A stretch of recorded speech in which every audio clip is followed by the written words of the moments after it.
What is going on, everyone? Welcome back to another video. I got a lot of good feedback on one of the last rod building videos that I did, so decided we're going to do a full build walkthrough here. What I have here, it is a Rod Geeks 8-foot medium action, moderate fast tip, 3/4 to 3 ounce lure rating. Now, I'm pretty sure I've said, you know, the reason I started building was to be very application specific, and some of those applications can come from like one experience. So for instance, this one right here, I'm building for my cousin Kendall, who you've seen me fish with before. The last time we tried to meet up and fish pins, he got to the beach late. Go figure, it's kind of what he's known for. He got to the beach late, and they actually ended up chasing a giant school of Jack Crevalle, and he got outgunned really bad. Just on tackle. He had too small of gear, just trout gear, so he reached out to me. We've been talking about this forever. This has been years in the making, building this rod. Just about the moment I started building rods, he wanted me to make this rod for him. But so 3/4 to 3 ounce, that medium action. The plan is we're going to build a big casting rod that he's going to put a Shimano Tranx, the 300A HG with the power handle on this.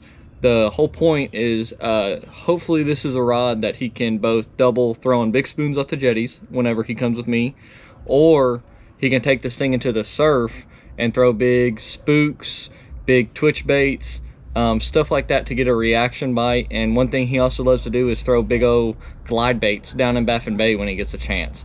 So we're actually going to build this out. I'm really excited. We've already found the spine. I'm just going to do a lot of voiceover on this, but really excited. Hope y'all enjoy this video. Like I said, I'm going to do the full build. It's going to be a lot of fast forwarded stuff, and I'll do a lot of talking over what's being fast forwarded to kind of explain what I'm doing. But yeah, beautiful rod blank by Rod Geeks. It took a while to get here, but I'm extremely happy with it. So I'm excited. Let's get right into the build. Alright, so what we're doing here is we're actually going to find the spine of the rod. Now what I'm doing is I'm just putting the rod butt on the ground and I'm rolling it around. Eventually you're going to find a spot where the rod is going to fight you not to come out of that valley per se, and that's going to be the spine. And on a casting rod and spinning rod, you're going to build either on top of the spine or below the spine. We're actually going to do something unique and build on both. So now what you'll see me doing is we actually have some just fine grit sandpaper, and this grip is actually just some EVA foam that I cut down into various sizes. A 2-inch for the foregrip, 4-inch for behind the reel seat, and then a 3-inch section for right above the rod butt. And I'm just sanding these down. I already have a rough shape on them, and I'm just using this fine grit to try and make that EVA foam smooth.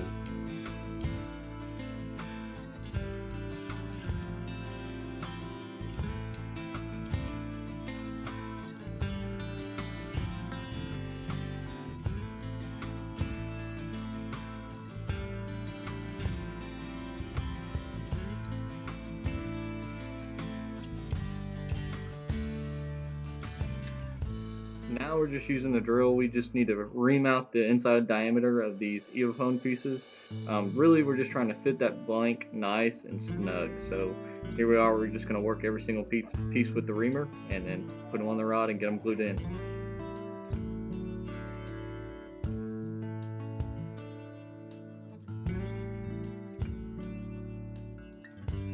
So what you see now is we're actually going to mark the rod blank to see how deep the blank goes into the rod butt. And then here we're going to put some, I believe it's just really masking tape. They call it rod building tape, but it looks a lot like masking tape to me.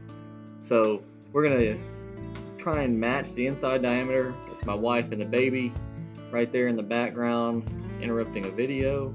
But anyways, we're going to match this to get a nice and snug fit. Not too snug because we want some glue in between that tape and the actual rod butt itself.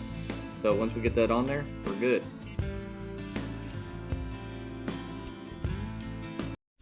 Alright, so got the butt cap sitting on there nice and tight. This is what we're working with right now. And I really like this feel. With this being an 8-foot, it's going to be like a traditional casting rod. It's going to be more resemble a musky rod with this kind of style of fishing and kind of lures you're going to throw. So there's a big gaff right here.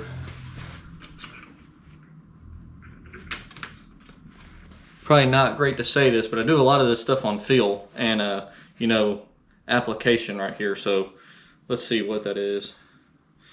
That right there is almost a 6-inch gap in between the rear grip and the butt. So I think that's what we're gonna go with. Is what I'll do is I'll mark this with a marker. I'm gonna put some winding checks in here just because it's gonna look cleaner with winding checks. We're still gonna do some kind of epoxy kind of decorative wrap here, but we're just gonna do this back portion first, and then once these dry on there nice and good and this butt dries, we'll come through and we'll do the real seat next.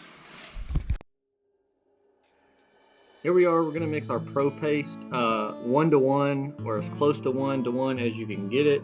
You'll get down to the end of one bottle and you'll have some left in the other. Just give it ample time to dry. So we're gonna mix this Pro Paste, and we're gonna start with the rod butt cap first. And we're gonna get that installed, and then we're gonna work our way up from there, and we're gonna get everything glued on there nice and snug.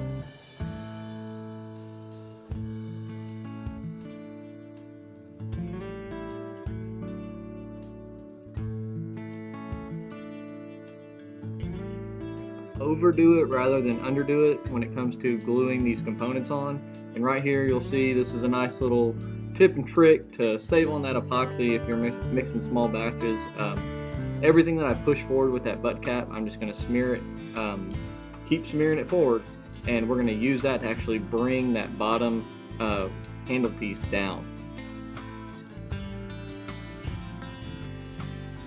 Right here we're actually getting some alcohol on there. Now this is one of the most important things that really I can say when it comes to building. Make sure your hands are clean, especially when you're dealing with this glue and this Pro Paste, all this epoxy and stuff, because I mean, if you get it on there, you will leave the finest of little epoxy fingerprints all over your rod. So really, we're gonna really wipe that down with the alcohol, so that way we get all that excess glue off, and it's not touching our fingers, it's not touching the rod, and we don't have any sort of like dried, they won't look crusty, but just any dry spots of dried glue. That's usually, it's in the shape of a fingerprint.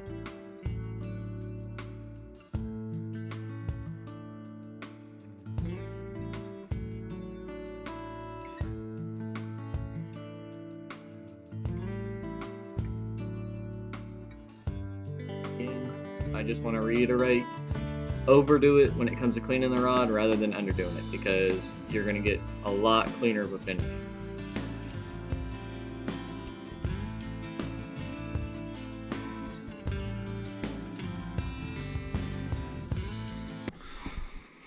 Alright, so that actually went pretty smoothly.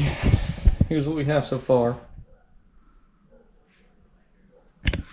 And you see we have a lot of glue left, so what we're actually going to do is we're actually going to go ahead and install this. This is the trigger seat. Like I said, it's a casting setup. It's the American tackle. I'm pretty sure this is going to be more than big enough to fit a Tranks in it. So we're going to go ahead and install the real seat here.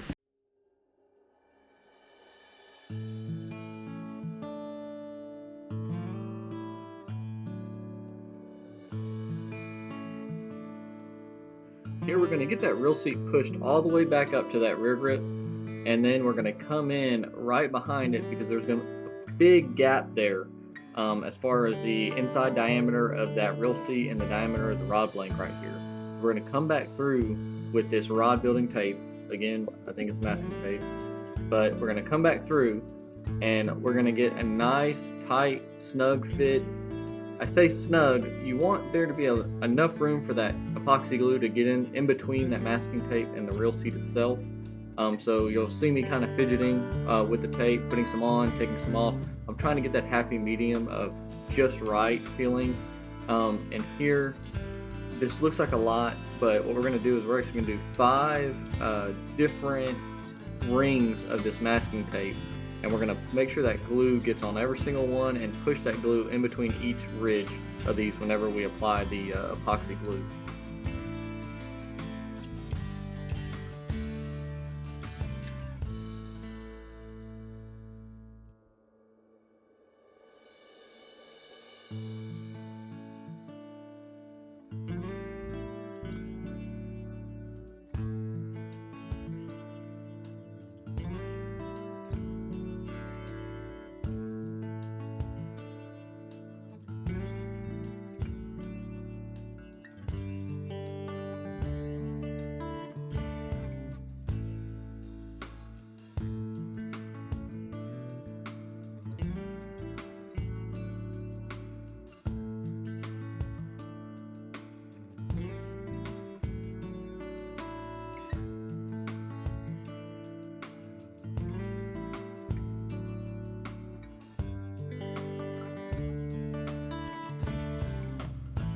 once we have achieved that snug kind of fit right there, you see me, I'm lining that up with the spine of the rod.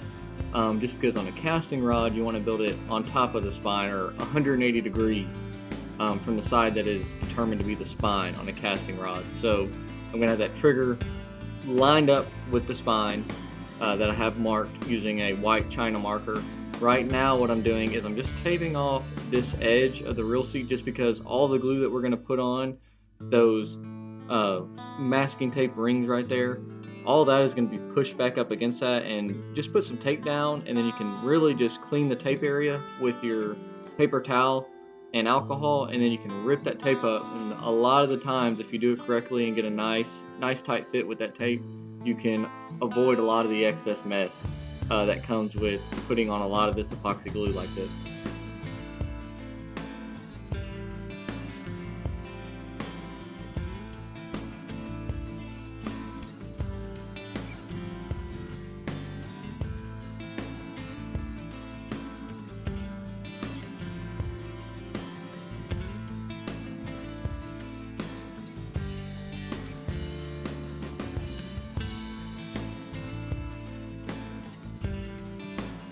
So what I'm doing here, you'll see in a couple of spaces, I'm pushing the reel seat down a little bit, and then if I see there's empty space in between those masking tape rings, I haven't even said it correctly yet, but they're called arbors. So if you see that empty space in those arbors, what I'm doing is I'm just putting the excess glue into those empty spaces to try and fill that whole cavity up, so that way whenever that glue gets nice and hard, that epoxy glue, going to be rock solid on there, and that reel seat's not going to want to spin or go anywhere. Here again, what we're doing is we're going in with the paper towel to clean up this excess glue that's kind of pinched out from that area we were trying to glue down. Usually I go dry paper towel, wet paper towel, dry paper towel, wet paper towel, and then dry paper towel again to try and get as dry as it can get and really see what it's going to look like when all that alcohol dries off. You can stretch one paper towel, that's what I try and do, but here we are, we've ripped that tape off. We actually see a small bit of glue that I overflowed all the way across the tape, so we're going to get that cleaned up and then we're good.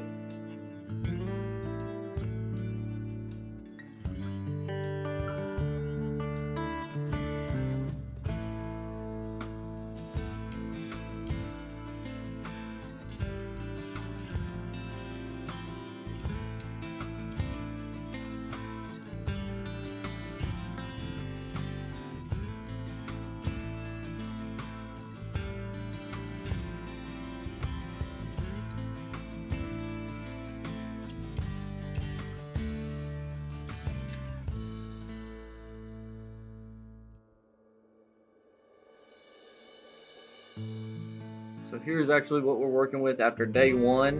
What we're going to go into now is, it's actually going to be day two. I usually like to do everything from the reel seat down on one day, just because whenever you're spinning the rod and applying pressure with that front piece, however small it may be, sometimes you may spin it off spine and you don't catch it. So we let that dry one day, and here we are.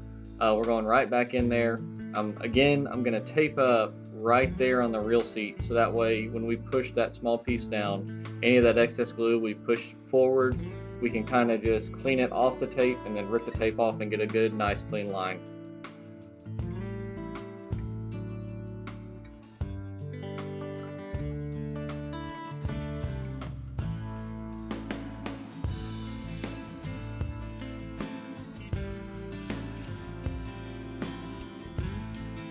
Here we are. Now what we're doing is we're mixing our 1-to-1 again of Pro Paste, and then we're going to go ahead and get this front 2-inch foregrip glued in there nice and snug. And then after that, we are going to have some of that excess glue, that epoxy glue. So what we're going to do is we're going to start doing our winding checks. Winding checks are those little rubber rings. They look good. They're just really tedious to do. I'm not going to do any voiceover for those. I'll just let you listen to music. I hate doing winding checks, if I'm being honest, but it's something that must be done. They look good on a finished rod, and they look good with any kind of decorative and trim bands up next against them. So that's what we're going to do, and I'll let you listen to the music until I talk again.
All right, so that's going to be it for this video. I thought about making this kind of one long video, but it's going to be easier for me to upload it if I do it in parts. So this will just kind of be, this will be part one of building this jetty slash beach running beast here.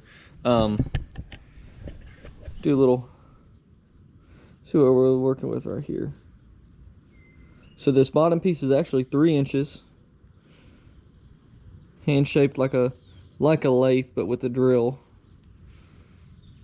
The rear grip is actually 4 inches, and then the front grip is only 2 inches, but they're all shaped to give you that bold feel. It actually feels really good in the hand, and this is gonna be a rod where, you know, we had this long space right there, longer than average, but you know, we're building a surf rod essentially, so that's the reason for that. But love the reel seat, came out good, and I think for the next video we'll do a I think for the part 2 we'll go ahead and we'll do the guide wraps on it before, and then the last part I think we're gonna do all our decorative work for the last part, and that may be the length of this. I don't know if I want to wrap this, marble it. Kendall really likes the marbling, but I really want to kind of branch out. Everyone I build a rod for likes some marbling, so I really kind of want to do something different on this one maybe, and do a little bit of a wrap on the front end of it. So we'll see, but thank y'all for watching, and y'all stay updated and keep looking for part 2 of this video. If you made it to the end of this, thanks for watching. If you have any comments about anything we did, drop a comment down below. I'd be more than happy to answer them or make another video just to clarify what I'm doing. So thank y'all for watching. I'll catch y'all on the next one.